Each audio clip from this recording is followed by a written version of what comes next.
Ang tapad niya, sa mana? Apil na siya sa uniform. Feel na ako si 5 na.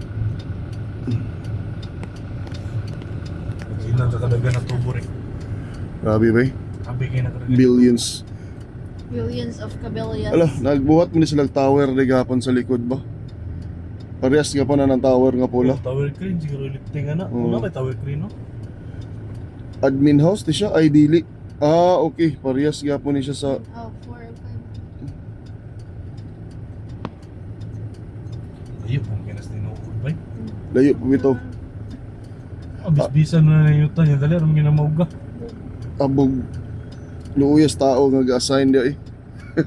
Lusot na rito, makalusot na rito, no? Kani ba ang sus? Manaod na sa tagipdas. Kita. Kat na sa taas.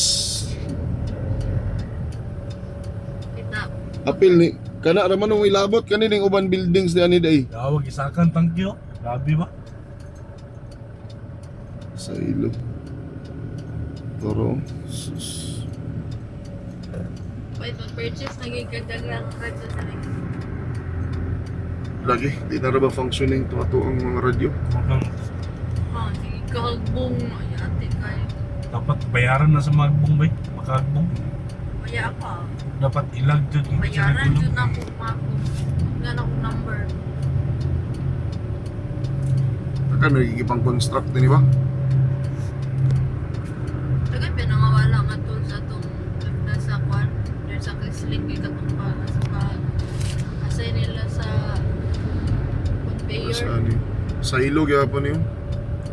Oo, sa ilag. Parang ano.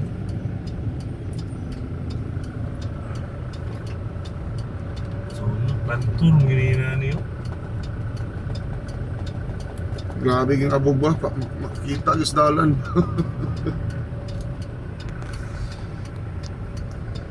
Kani siya nga tower, visible ni sa mong balay. Ban kasi Reke. Ah,